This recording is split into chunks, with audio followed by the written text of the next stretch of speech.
Bonjour à tous, bonjour ce matin, ce jeudi 16 septembre 2021. Je vous salue dans le nom puissant de Jésus. Gloire au Seigneur, nous sommes à la 140e session de Matin JSP de l'année 2021 et nous sommes dans la joie de persévérer ensemble. Gloire au Seigneur. Que Dieu vous bénisse, que Dieu vous exauce, que Dieu se souvienne de vous. Gloire à Dieu. Alléluia. Que Dieu se souvienne de chacun. Que Dieu vous fasse du bien, que le Dieu de l'impossible se manifeste dans chacune de vos vies. Alléluia. Et qu'il réjouisse vos cœurs ce matin encore une fois. Que Dieu dans sa fidélité vous démontre sa puissance et sa souveraineté. Alléluia. La Bible nous dit que ses compassions ne sont pas à leur terme, il les renouvelle chaque matin pour son peuple. Que Dieu te localise, que Dieu se souvienne de toi. Au nom puissant de Jésus, que Dieu se souvienne de vous. Voilà. Je vois qu'à maman Jeanne Botetti qui a mis le drapeau de la RDC. Voilà, mettez vos drapeaux, mettez vos drapeaux. Hein, signifiez-nous que vous êtes là. Voilà, dites-nous d'où vous nous suivez, que ce soit la Belgique, la Suède. Je vois maman Sylvie à côté, en Suède. Voilà. Gloire au Seigneur. Je vois la Belgique. Waouh, tous les drapeaux sont mis. Hein, gloire au Seigneur.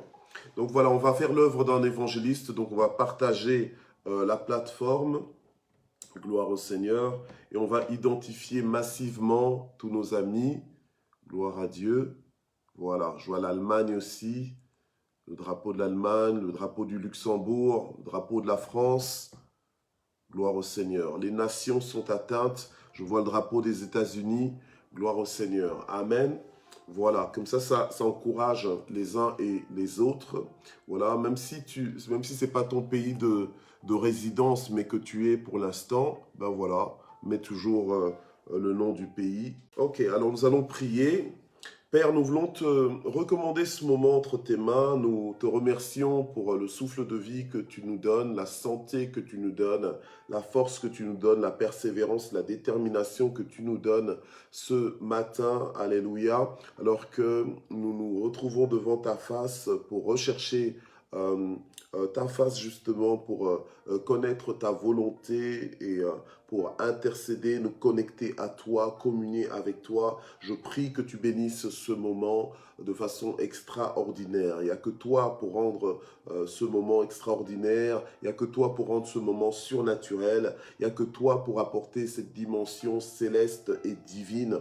Alléluia. Donc matin JSP, afin que chacun retourne béni, afin que chacun poursuive sa journée bénie. Alléluia. Et visité par toi.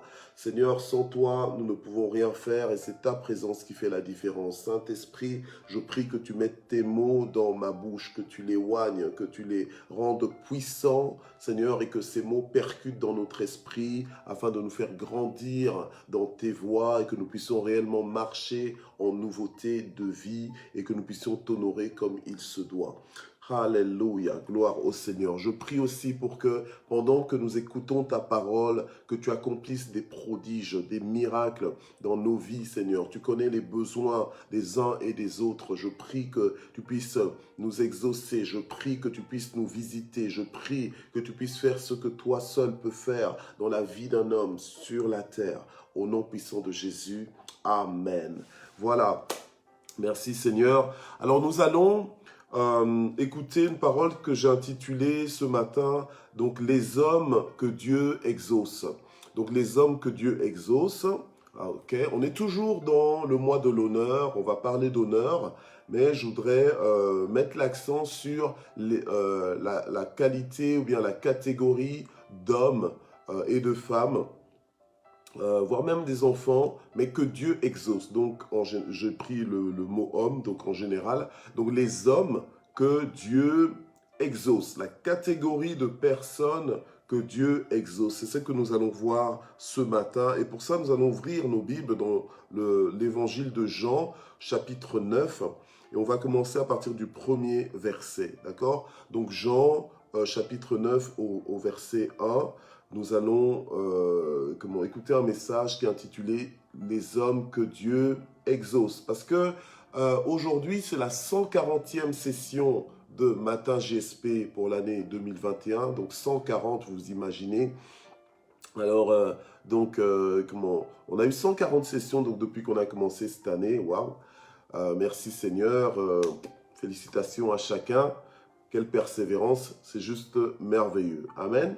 Voilà, donc ça nous donne des repères, on se rend compte que tiens, que voilà, Ebenezer, donc jusque-là, le Seigneur nous a secourus, il nous a soutenus, merci Seigneur, et on avance, on persévère. Alors, pour cette 140e session, nous allons donc, on va dire, clôturer la perspective de honorer, donc de l'honneur, mais dans la dimension que de l'honneur, honorer Dieu strictement. Voilà, donc aujourd'hui, donc on va avoir une dernière session où on parle d'honorer Dieu, afin que à partir de demain, vendredi, on entre dans la perspective où on parle de l'honneur interpersonnel, donc entre nous les êtres humains, donc l'honneur entre le couple, l'honneur avec l'honneur qu'on doit par exemple aux autorités, l'honneur qu'on doit les uns avec les autres. Bon voilà, donc pour tout le reste du mois, on va un petit peu parler de l'honneur interpersonnel. On parlera bien sûr aussi de l'honneur vis-à-vis de Dieu, mais on va un petit peu maintenant ramener ça à nos rapports les uns avec les autres, d'accord? Parce que on ne peut pas juste dire que oui, je crois en Dieu et ça n'influence pas nos relations interpersonnelles. Quand tu crois en Dieu, quand tu marches avec Dieu, ça doit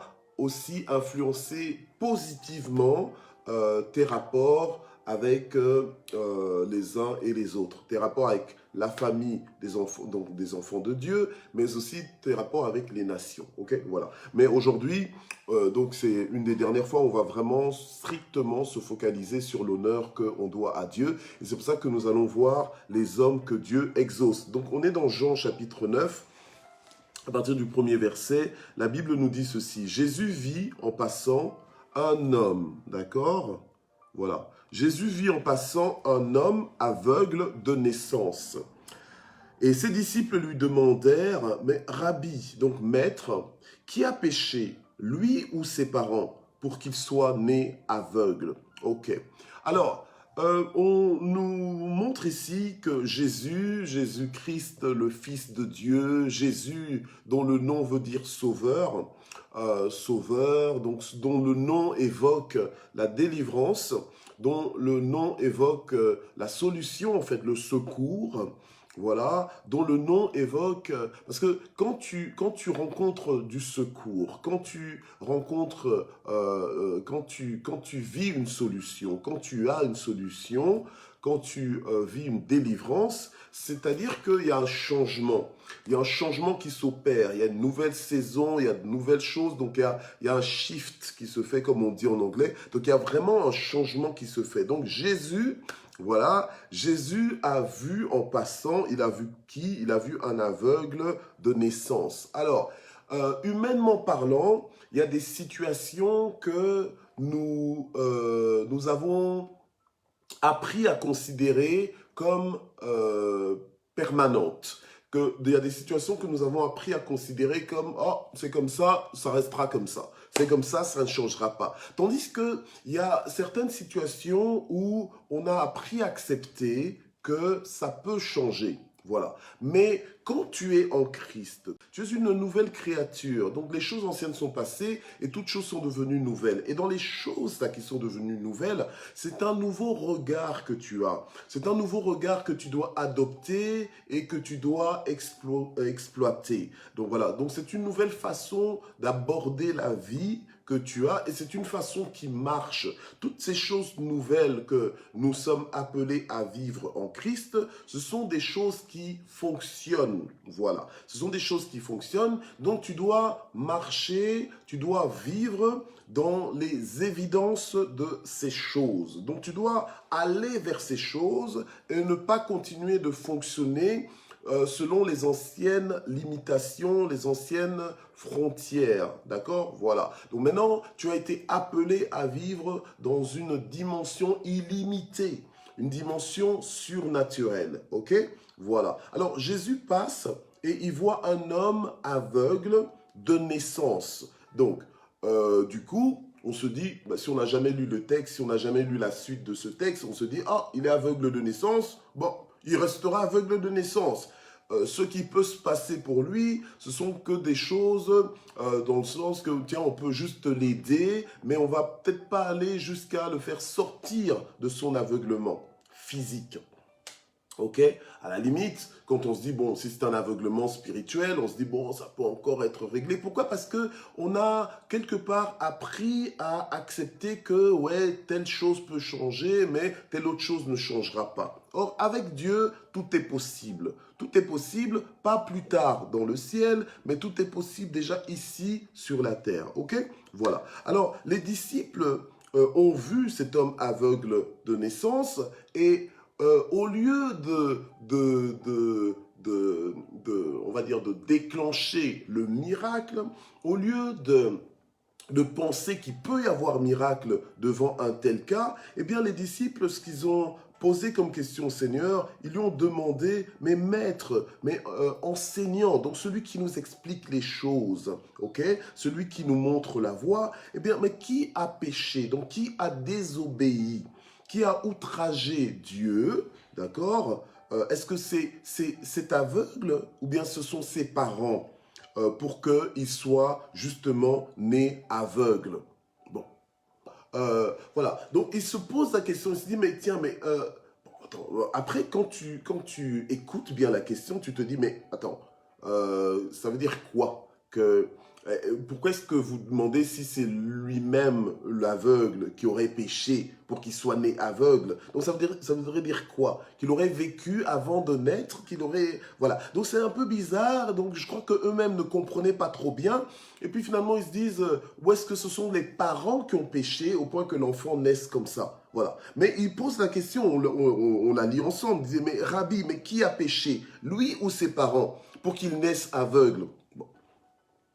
À la limite, il n'était pas né aveugle, qu'il soit devenu aveugle, on peut encore poser cette question logiquement en disant, tiens, est-ce qu'il aurait péché, qu'il soit devenu aveugle? Mais là, il pose la question en disant, mais est-ce que c'est lui qui a péché, ou bien ce sont ses parents qui ont péché pour qu'il soit né aveugle? Donc, ça veut dire que on est dans une culture ici, les disciples avaient encore une mentalité, une culture, un fonctionnement, des considérations, en fait, une façon de voir les choses, d'aborder les choses, qui voulait dire que, voilà, si tu as un malheur, c'est que certainement que tu as désobéi à Dieu quelque part. Tout ça. Oui, il y a des problèmes, il y a des situations dans nos vies qui peuvent nous arriver parce que nous-mêmes nous en sommes responsables, parce que nous-mêmes nous avons décidé de faire des fautes, nous avons été gauches comme on dit, ou alors parce qu'on a carrément désobéi à la parole de Dieu, donc à la volonté de Dieu, et du coup on se retrouve dans des conséquences malheureuses,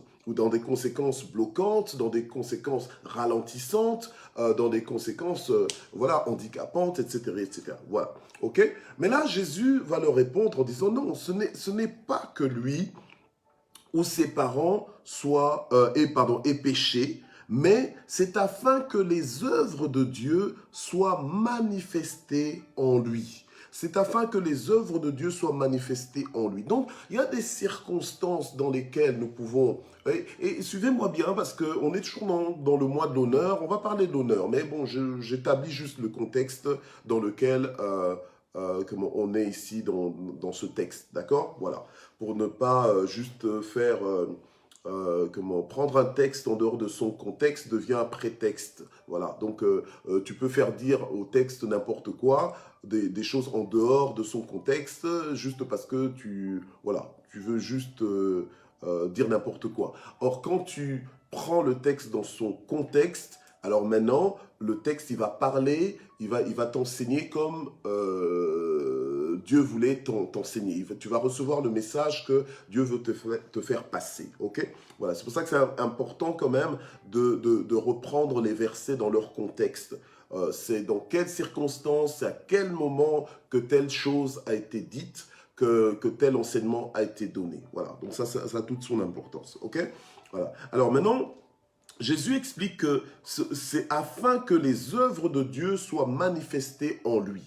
Dieu a des œuvres à manifester en toi, en moi, aujourd'hui, demain et dans les jours à venir. Donc, les circonstances par lesquelles nous passons, les circonstances que nous pouvons connaître, ce sont des plateformes divines, des plateformes organisées par Dieu, planifiées par Dieu pour se faire connaître, pour se glorifier et pour nous enrichir d'une plus grande révélation de qui est Dieu, de ce qu'il fait dans nos vies, de ce qu'il peut faire dans nos vies et ce qu'il peut faire au travers de nos vies. D'accord? Donc, cet aveugle de naissance a peut-être passé sa vie à se plaindre de son sort, mais Dieu, dans son autorité, dans sa souveraineté, dans son intelligence incomparable, avait organisé, l'avait mis dans cette situation pour justement se glorifier.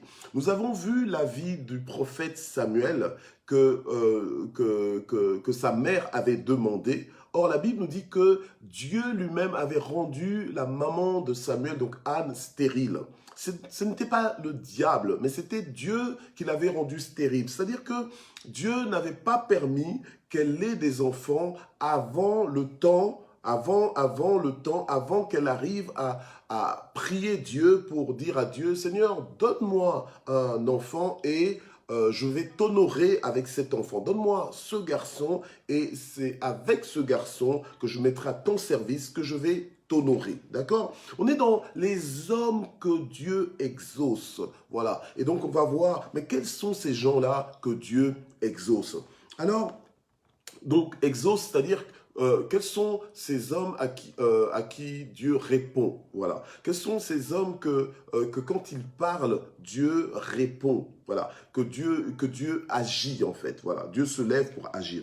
Donc, il dit, Jésus-Christ dit, mais c'est afin que les œuvres de Dieu soient manifestées en lui. Donc, attends-toi à ce que les œuvres de Dieu soient manifestées dans la tragédie de ta vie. Oui, peut-être que tu estimes que ta vie actuellement est une tragédie, ou bien il y a quelque temps, c'était vraiment une tragédie, voilà, et que là tu es en train de vivre, mais tu es en train de vivre dans des ruines parce qu'il y a ceci qui était arrivé, il y a ceci qui s'est passé et tout. Mais Dieu peut encore faire quelque chose et Dieu va faire quelque chose, alléluia. Notre Dieu est un Dieu d'espérance, notre Dieu est le Dieu de l'impossible, il est le Dieu des miracles, donc il est le Dieu qui intervient, voilà, et il est riche pour quiconque l'invoque.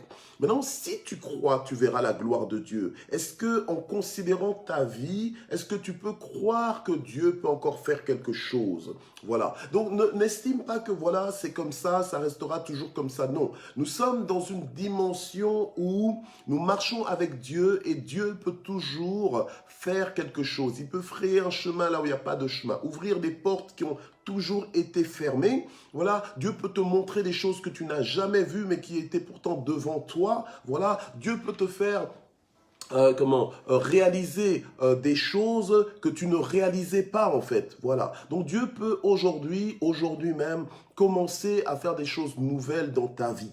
Ok? Cet aveugle de naissance était là, il vivait sa vie, peut-être qu'il ne s'attendait à rien. Mais Jésus, ce jour-là, est passé par là. Et la Bible nous dit que Jésus a vu en passant un homme aveugle de naissance. Alléluia. Amen. Que Dieu te voie ce matin. Que Dieu me voie ce matin dans les circonstances dans lesquelles nous sommes. Que Dieu nous voie et que Dieu intervienne. Que Dieu agisse. Alléluia. Au nom puissant de Jésus. Donc, j'avance un petit peu. Alors, Jésus va un petit peu parler, verset 4, verset 5. Nous reviendrons certainement, peut-être le mois prochain, sur ces versets-là. Voilà. Donc, au verset 6, la Bible nous dit, après avoir dit cela, il cracha par terre. Je vais quand même lire ce que Jésus a dit. Bon, j'essaie quand même de gagner du temps, mais je vais lire ce que Jésus-Christ a dit au verset 3 et 4. Il dit, ce n'est pas que lui ou ses parents aient péché, mais c'est afin que les œuvres de Dieu soient manifestées en lui. Il nous faut travailler tant qu'il fait jour aux œuvres de celui qui m'a envoyé. La nuit vient où personne ne peut travailler. Pendant que je suis dans le monde, je suis la lumière du monde. Après avoir dit cela, il cracha par terre, ok, et fit de la boue avec sa salive, ok. Puis il appliqua cette boue sur les yeux de l'aveugle. Ok, voilà. Et lui dit, va te laver au réservoir de Siloé, ce qui se traduit par envoyer. Et il y alla, se lava, et quand il revint, il voyait. Voilà, ok. Bon, c'est vite lu, mais celui qui a vécu ça, ou bien celui qui a observé ça, comme on se dit, waouh, qu'est-ce qui vient de se passer ici? C'est quelque chose d'inédit, c'est quelque chose que j'ai jamais vu, que j'ai jamais entendu, c'est quelque chose d'extraordinaire, il y a eu miracle, voilà. Il y a eu miracle, mais c'est un homme comme Jésus, Jésus de Nazareth, qui justement a fait quelque chose d'un peu de dégoûtant en crachant sur le sol pour faire de la boue avec sa salive et le sable, et puis mettre de la boue sur les yeux de l'aveugle, et puis ensuite envoyer l'aveugle pour se laver au réservoir de Siloé. Et c'est ce qu'il a fait. Il a été se laver les yeux donc au réservoir de Siloé. Et la Bible nous dit que quand il en revint, ben, il voyait. Donc en fait, il y a eu miracle. Ok? Il y a eu miracle. Donc on est passé de l'impossible au possible. Voilà. On est passé de l'impossible au possible. Ok? Voilà. Grâce à Dieu, grâce à Jésus-Christ.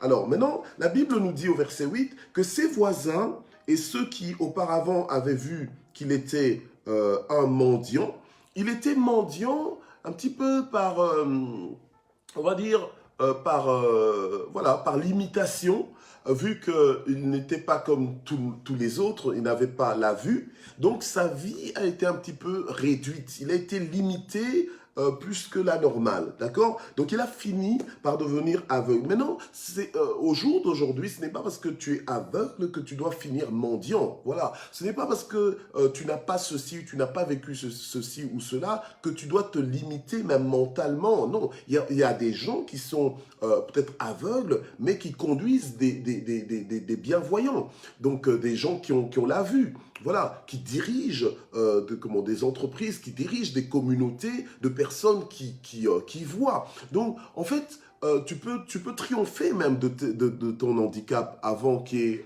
par exemple, changement, avant qu'il y ait miracle, avant qu'il y ait intervention du ciel. Les hommes que Dieu exauce, en fait, sont des hommes dont Dieu intervient spécialement dans leur vie à cause de leurs propres actes, à cause de leurs paroles, à cause de leurs prières. Voilà, ok? Mais on va y arriver. Alors, la Bible nous dit que les gens donc, ont commencé à le reconnaître en disant « Mais tiens, mais c'était lui qui était mendiant. » Donc, il disait « Mais n'est-ce pas là celui qui se tenait assis et qui mendiait ?» Bien-aimé, quand Dieu interviendra dans ta situation, on aura même du mal à croire quand tu vas témoigner que effectivement il y avait un avant et que maintenant il y a un après. On va croire qu'il y a toujours eu l'après que on est en train de voir. Les gens vont penser que non, tu es en train d'inventer ton histoire, que non, c'est pas possible que avant tu étais aveugle et que maintenant tu vois. Non, ce n'est pas possible que avant tu n'avais pas peut-être de bras et maintenant tu as un bras. Ce n'est pas possible qu'avant tu étais boiteux et que maintenant tu marches comme quelqu'un qui n'a jamais boité. Voilà. Mais quand Dieu agit, quand Dieu visite, quand Dieu exauce, quand Dieu intervient, quand Dieu entre en scène dans la vie de quelqu'un, il y a des changements, il y a réaménagement, il y a rénovation. Des fois, quand tu entres dans un bâtiment rénové, tu n'as aucune idée de ce que le bâtiment était avant rénovation. Voilà.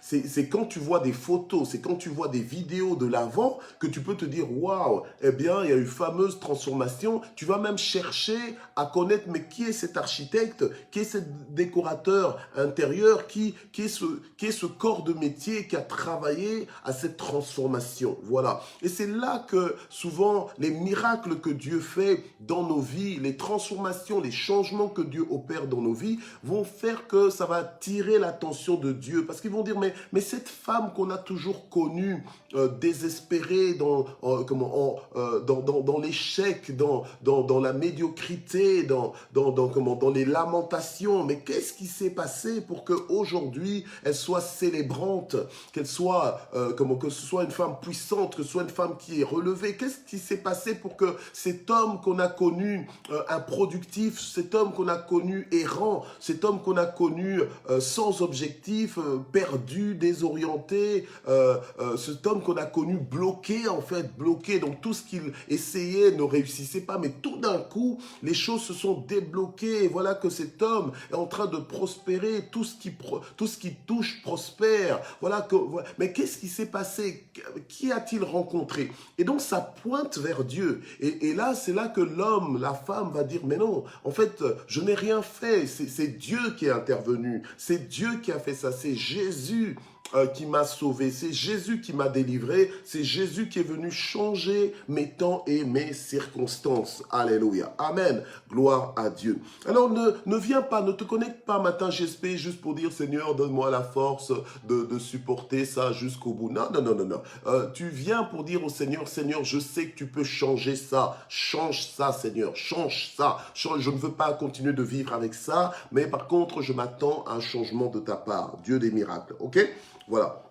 Ok, donc j'avance et donc les gens, d'abord ils se le disaient entre eux et ils se disent mais tiens mais est-ce que c'est pas le mendiant? Et puis les gens ont commencé à leur confirmer, ben oui c'est lui. Et d'autres disaient non, non, non, non, non, non, mais il lui ressemble, voilà. Donc il y a des gens qui ne te reconnaîtront pas après la visitation divine. Quand Dieu aura fait ce qu'il a à faire, quand Dieu aura fait ce qu'il peut faire dans ta vie, il y en a beaucoup qui ne te reconnaîtront pas, qui vont se dire est-ce que c'est lui ou bien c'est pas lui? Est-ce que c'est elle ou c'est pas elle après toi déjà? Alléluia. Amen. Moi, je suis prêt. Je ne sais pas pour toi, mais moi, je suis prêt, alléluia, je suis prêt à vivre ce que Dieu va me faire vivre. Je suis prêt à ce qu'on ne me reconnaisse pas à cause de ce que Dieu va faire dans ma vie. Alléluia. Parce qu'il a déjà fait, mais je m'attends à ce qu'il fasse son corps. Amen. Gloire au Seigneur. Et Dieu aime ça. Ça l'honore de voir que je m'attends à lui. Alléluia. Gloire au Seigneur. Alors, les gens commençaient à dire, mais comment tes yeux ont-ils été ouverts? Comment tes yeux ont-ils été ouverts? Donc les gens te poseront la question en disant, mais comment est-ce que tu t'en es sorti? Comment est-ce qu'il y a eu ce changement? Mais tu étais comme si, mais comment tu es devenu comme cela? Alléluia. Comment tes yeux ont-ils été ouverts? Alors, il répondit, verset 11, l'homme appelé Jésus, donc l'homme appelé Sauveur, l'homme appelé Solution, l'homme appelé Délivrance, alléluia, l'homme appelé Secours, donc Jésus, a fait de la boue. Ok, donc il a utilisé une méthode inédite. Il a fait de la boue, il me l'a appliqué sur les yeux et m'a dit va te laver à Siloé, et j'y suis allé. Je me suis lavé et j'ai recouvert la vue. Bien-aimé, le Dieu que nous invoquons est un Dieu qui mérite l'honneur. Et le Dieu qui mérite l'honneur, alléluia, il est le Dieu qui intervient et qui peut intervenir dans toutes nos situations et complètement changer toutes nos situations. Il ne recule devant rien. Il n'y a rien qui soit trop difficile pour Dieu. Il est Dieu de toute éternité. Alléluia. Amen. Et il sera toujours Dieu. Alléluia. Il est tellement Dieu et il est merveilleux. Tu peux en être fier. Tu peux te vanter de ton Dieu. Alléluia. Amen. Et t'attendre à ce que Dieu fasse des choses étonnantes aujourd'hui. Il n'a pas changé. Aujourd'hui encore, il fait des miracles. Alléluia. Gloire au Seigneur. Et donc, il lui dit, mais où est cet homme? Parce que s'il a fait ça pour toi, nous voulons le rencontrer, nous voulons savoir qui il est, nous voulons aussi bénéficier. Nous avons aussi des cas dans nos vies. Il y a des situations qui ressemblent à un aveuglement de naissance. Il y a des choses qu'on a vécues depuis tellement longtemps qu'on ne sait même pas quand est-ce que ça a commencé, mais ce qu'on sait, c'est qu'on se retrouve encore dedans. Alors, où est cet homme qu'on puisse le rencontrer? Alors, il répondit, ben, je ne sais pas. Ok, je ne sais pas. Et donc, ils le menèrent vers les pharisiens. Celui qui avait été aveugle. On est au verset 13 de Jean chapitre 9. Or, c'était un jour de sabbat.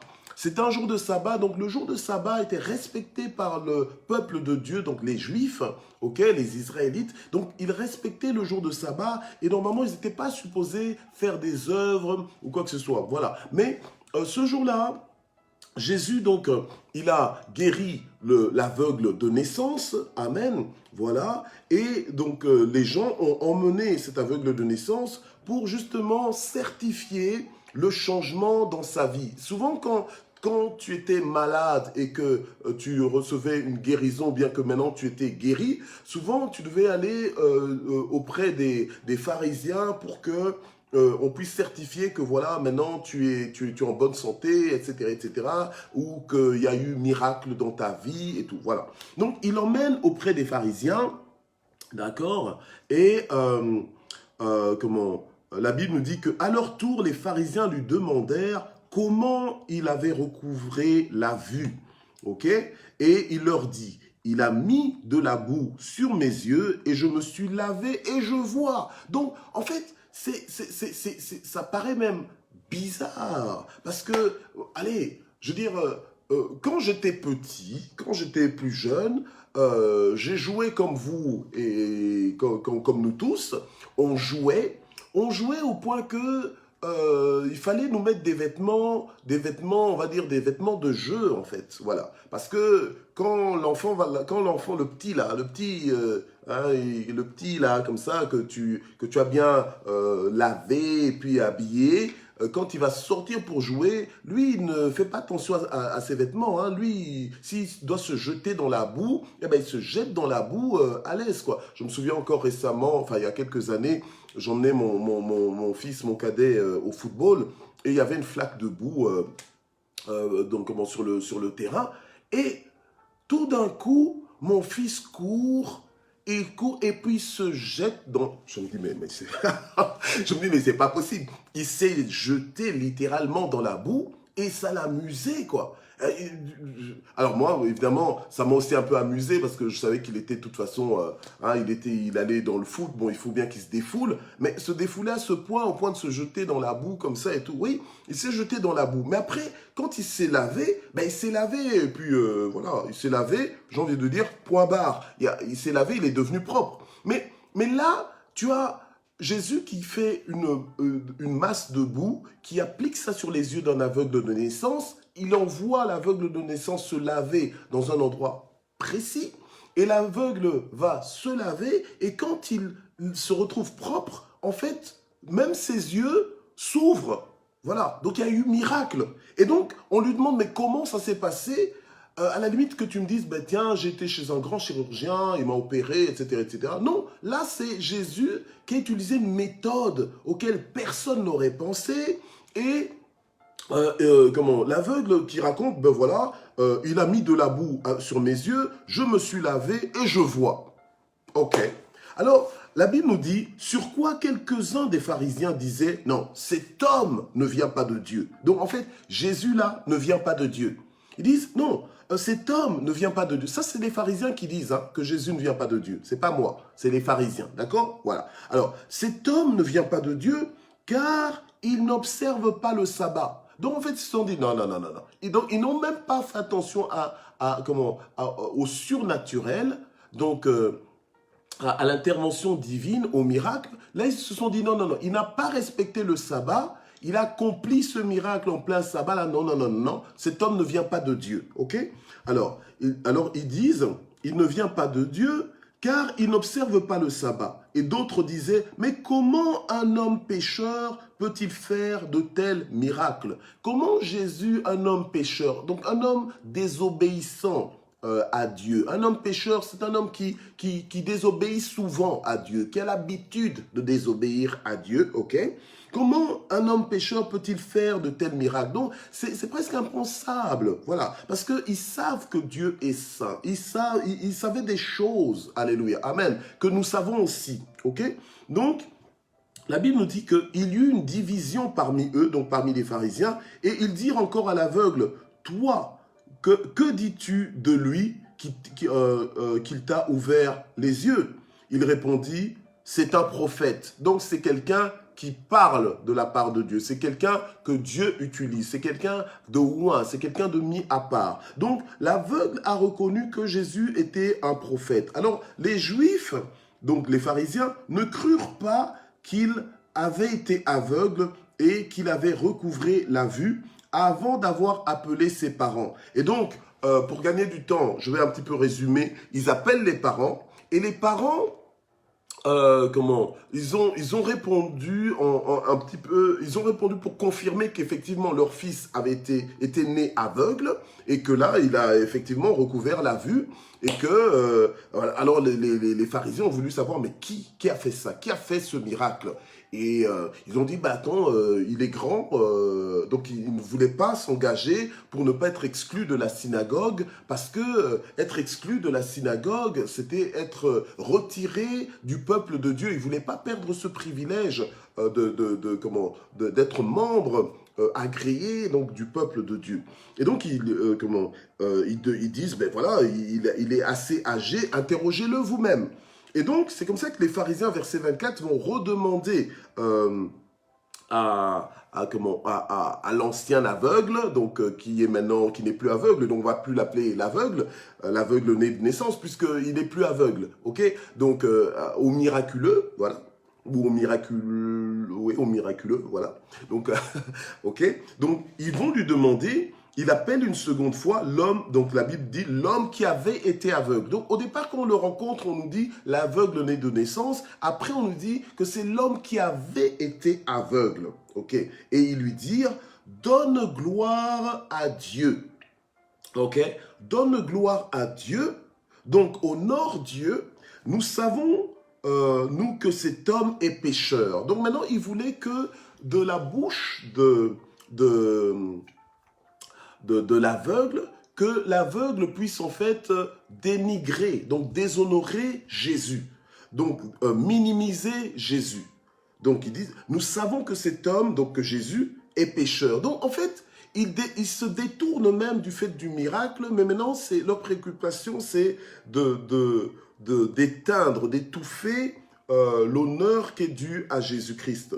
Et donc, l'homme va dire, il répondit, donc l'homme qui avait été aveugle, il va dire, mais s'il était pécheur, je ne le sais, s'il est pécheur, je ne le sais pas, mais je sais une chose, j'étais aveugle, mais maintenant je vois. Ok, j'étais aveugle et maintenant je vois. Donc en fait, les hommes que Dieu exauce, ce sont des hommes par lesquels Dieu agit, des hommes par lesquels Dieu accomplit des miracles, des hommes par lesquels Dieu emmène l'impossible, rend l'impossible possible.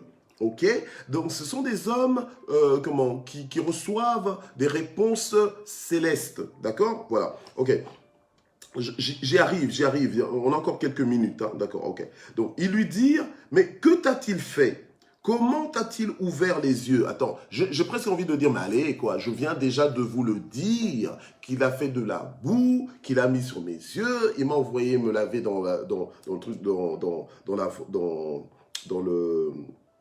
à Siloé, voilà, et voilà, donc mes yeux se sont ouverts. Donc, il leur répondit, mais je vous ai déjà dit, et vous n'avez pas écouté. Mais pourquoi voulez-vous l'entendre encore? Puisque je l'ai dit, d'accord? Donc, en fait, celui qui avait été aveugle s'impatiente presque, et il dit, mais voulez-vous aussi devenir ses disciples? Et alors, ils l'insultèrent et dirent, mais c'est toi qui es son disciple, nous sommes disciples de Moïse. Alors, le verset 29 nous dit, nous savons que Dieu a parlé à Moïse, mais celui-ci, donc Jésus, nous ne savons d'où il est. Alors du coup, verset 30, cet homme leur répondit, voilà ce qui est étonnant, c'est que vous ne sachiez pas d'où il est, et il m'a ouvert les yeux. Ok? Et nous savons, et c'est ça notre aboutissement, nous savons que Dieu n'exauce pas les pécheurs. Donc en fait, voilà, ok? Mais si quelqu'un honore Dieu et fait sa volonté, celui-là, il l'exauce. Voilà. Donc, cet homme a dit une phrase mais extraordinaire. Il a dit, mais nous savons que Dieu n'exauce pas les pécheurs, mais si quelqu'un honore Dieu et fait sa volonté, celui-là, il exauce. et jamais encore on a entendu dire qu'un homme ait ouvert les yeux d'un aveugle né. Donc, les hommes que Dieu exauce, en résumé, ce sont des hommes qui honorent Dieu. Ce sont des hommes qui mettent Dieu à sa place, à la place de Dieu, à la place centrale, à la place prioritaire, à la place la plus importante de leur vie. Ce sont des hommes qui font la volonté de Dieu. Donc ce sont des hommes qui vivent en fonction de Dieu. Ce sont des hommes qui ont l'objectif d'accomplir ce que Dieu veut. Ce sont des hommes qui croient en ce que Dieu dit. Ce sont des hommes qui croient en Dieu. Ce sont des hommes qui sont de Dieu en fait, qui sont de Dieu. Parce que eux ils disaient non, nous ne pensons pas que cet homme vient de Dieu. Nous ne pensons pas qu'il est de Dieu. Non, les hommes que Dieu exauce, ce sont des hommes de Dieu. Ce sont des hommes qui viennent de Dieu, qui viennent de la part de Dieu. Ce sont des hommes qui vivent par Dieu. Ce sont des hommes de Dieu. Alléluia. Amen. Et ce sont des hommes dont la voix, à cause de leur obéissance à la volonté de Dieu, à cause de leur communion avec Dieu, à cause de la connaissance qu'ils ont de Dieu, alléluia, à cause du style de vie qu'ils vivent pour la gloire de Dieu, eh bien, ce sont des hommes dont la voix a accès au trône de Dieu. Vous savez que les disciples avaient demandé à Jésus, Jésus, apprends-nous à prier. En d'autres mots, pourquoi? Parce qu'ils se sont rendus compte que quand Jésus prie, eh bien, sa voix est entendue, sa voix est reçue, il est exaucé. Quand Jésus prie, ils ont compris que c'est parce que Jésus prie qu'il vit comme il vit. C'est parce que Jésus prie qu'il a les résultats que nous voyons, que les miracles, que les signes, les prodiges le suivent. Oh, alléluia. Et donc, ils ont demandé à Jésus, mais comment est-ce que tu pries? Voilà, ok?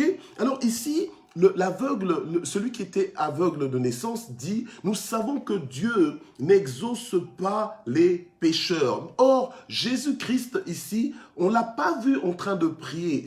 On l'a vu en train de faire de la boue avec sa salive, d'accord? Sa salive et de la terre, et l'appliquer sur les yeux de celui qui était aveugle, et d'envoyer l'aveugle aller se laver, et c'est comme ça que, voilà. Et donc, et Dieu l'a exaucé en fait, parce que les hommes que Dieu exauce, ce sont des hommes avec qui Dieu est. Dieu est avec ces hommes-là d'une façon particulière. Tout le monde prie, mais tout le monde n'a pas forcément les mêmes réponses, des réponses aussi rapides, aussi puissantes, aussi efficaces. Voilà. Mais il y a une catégorie d'hommes qui honorent Dieu. Voilà. Hein, amen. On est dans l'honneur ici. Et nous savons que Dieu honore ce qu'il honore. Amen. Et donc Dieu aussi répond alléluia, à la voix de ceux qu'il honore et de ceux qu'il invoque. Voilà, ok?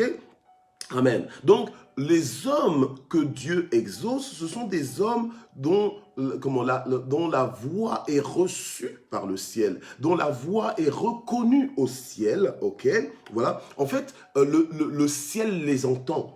Le ciel s'accorde à ce qu'ils disent. En fait, le ciel fait comme ils disent, en fait. Voilà. C'est comme ça que le Seigneur a dit, je bâtirai mon église. Et l'église de Dieu, c'est le corps du Christ. Donc, en fait, l'église de Dieu doit être en harmonie avec le Seigneur, doit être connectée à Dieu, au point que ce que l'église de Dieu autorise sur la terre est autorisé par le ciel. Ce que l'église de Dieu interdit sur la terre est interdit par le ciel. Voilà. Donc, c'est vraiment ça.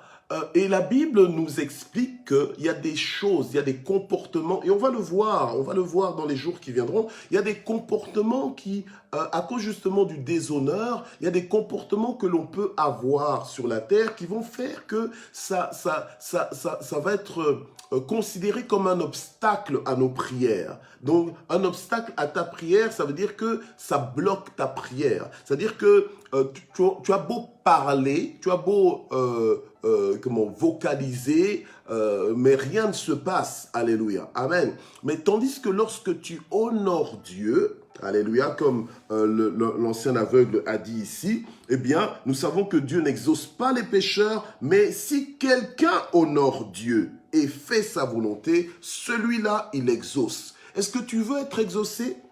Alors, si tu veux être exaucé, si tu veux que Dieu,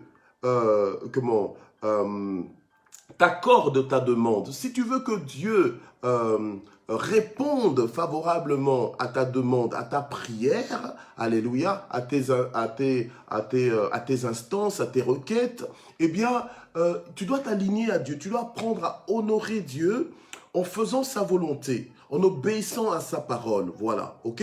Donc, c'est ça qu'on appelle la sanctification. Tu dois apprendre à vivre à part pour Dieu. Ok? Tu dois apprendre à vivre à part pour Dieu, à te réserver pour Dieu. Tu dois devenir la réserve de l'Éternel. Tu dois devenir la réserve de Dieu. Tu dois devenir un homme de Dieu, une femme de Dieu, d'accord? Voilà. Quand on te considère comme une femme de Dieu, un homme de Dieu, ce n'est pas simplement parce que tu es pasteur, parce que tu es évangéliste ou quoi. Non, mais parce que tu te mets à part pour Dieu, parce que tu vis pour Dieu et on voit que Dieu t'exauce. On voit que Dieu est avec toi. On voit qu'il suffit que toi tu pries. Donc, en fait, il y a même des gens qui vont demander ta prière parce qu'ils savent que ta voix est entendue au trône de Dieu, que ta voix est reçue sans reproche, en fait, au trône de Dieu. Alléluia. Amen. Oui, gloire au Seigneur. C'est comme ça que les disciples qui marchaient avec Jésus ont même demandé à Jésus, mais Jésus, apprends-nous à prier. Alléluia. La prière, ça s'apprend. Alléluia. Et c'est pas simplement le fait de parler qui s'apprend, le fait de dire des choses qui s'apprend. Non, il y a des conditions aussi à remplir. Il y a des attitudes à avoir. Alléluia. Qui vont faire que tu es exaucé des cieux. Alléluia. Amen. Donc, ce que nous appelons prière là, ce n'est pas uniquement que le fait de parler. Non, il y a aussi ton style de vie, ton rapport avec Dieu qui fait que tout ça, ça entre en ligne de compte dans le package de la prière. Alléluia. Amen. Voilà. Alors, nous allons prier ce matin parce que vraiment, il y avait beaucoup à dire, certes, mais nous allons prier ce matin. Nous allons quand même prendre quelques minutes pour prier. Seigneur, notre Dieu, nous voulons prier pour devenir des hommes que tu exauces. Nous voulons, Seigneur, notre Dieu, réellement sortir de l'état de pécheur, ne plus nous compromettre dans des désobéissances que nous pensons inoffensives pour nous ou sans conséquence pour nous, mais des désobéissances des désobéissances qui te déshonorent. Et nous prions, Seigneur, notre Dieu, pour que nous puissions vivre dans la sanctification, que nous puissions vivre pour toi, que nous puissions vivre à part pour toi et que réellement nous recherchons à faire ta volonté en toutes choses. Alléluia. Père, nous prions, Seigneur, notre Dieu, pour que tu nous emmènes dans cette dimension où nous attendons à être exaucés par toi, où nous attendons à ce que tu interviennes dans nos vies, face même à des situations que nous avons connues depuis la naissance, mais qui peuvent encore changer aujourd'hui grâce à Dieu. Alléluia. Et c'est pourquoi nous prions, Seigneur notre Dieu, de nous aider encore à davantage t'honorer, à davantage obéir à ta pensée, à davantage rechercher à accomplir ta volonté au travers de nos vies. Alléluia. Afin que, quel que soit notre mouvement, quelles que soient nos actions et nos paroles conformément à ta volonté, que nous puissions réellement te voir nous exaucer. Te voir, Seigneur notre Dieu, nous faire vivre des choses que au départ nous pensions impossibles, que maintenant toi-même tu rends possible au nom de Jésus. Et qu'avec toi nous puissions faire des exploits, qu'avec toi nous puissions vivre des exploits dans toutes les dimensions au nom de Jésus-Christ. Merci Seigneur parce que depuis le début de ce mois jusqu'à ce jour, alléluia, tu nous as parlé sur comment t'honorer, sur l'importance de t'honorer, le fait de te connaître, de communier avec toi pour pouvoir vraiment t'honorer. Alléluia. Et merci pour les choses que tu nous as fait comprendre à ce jour. Merci pour la transformation de nos vies. Merci pour le changement, alléluia, qui est en notre faveur. Alléluia. Merci parce que tu nous aides à davantage t'honorer chaque jour. Et nous allons te voir aussi nous honorer en retour. Alléluia.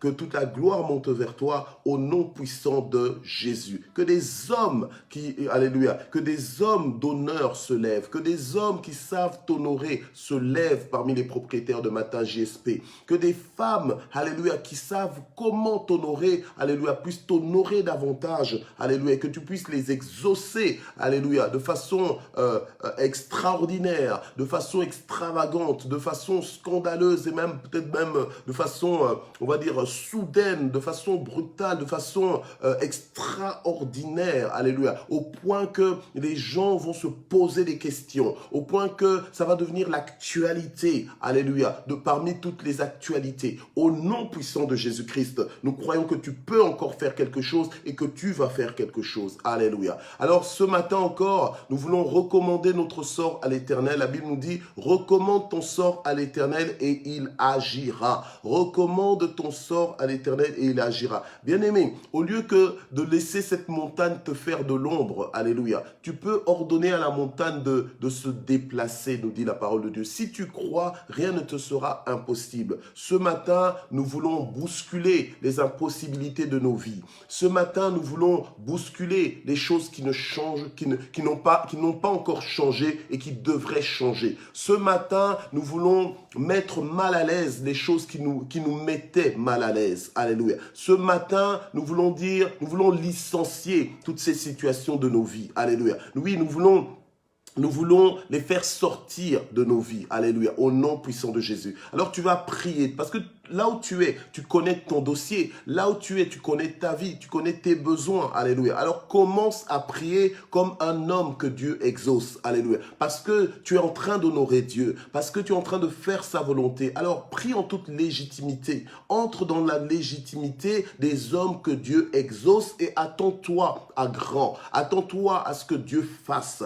Attends-toi à ce que Dieu te localise. Attends-toi à ce que Dieu vienne te chercher là où tu es. Attends-toi à ce que Dieu, alléluia, oui, qu'il fasse son entrée dans les détails de ta vie au nom puissant de Jésus. Nous prions ensemble. Père, nous prions, alléluia, pour que tu interviennes, toi le Dieu des miracles. Nous prions pour que toi seul, tu viennes bouger ce qui ne bougeait plus dans nos vies.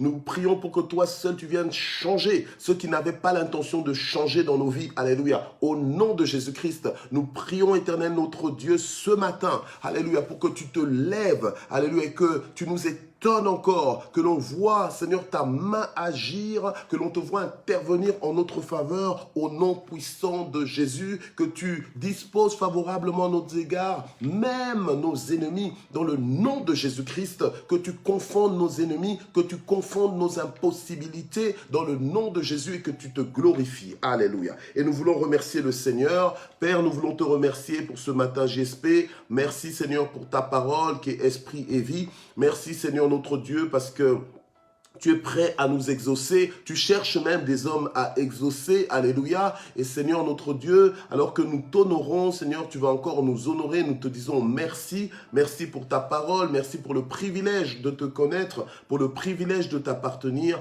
Que la gloire monte vers toi au nom de Jésus. Amen. Rendez-vous demain. Demain, on est vendredi 17. Vous savez que nous allons poursuivre dans ce mois de l'honneur. Que Dieu vous bénisse. Merci de vous être connectés et merci d'exister. Bye bye.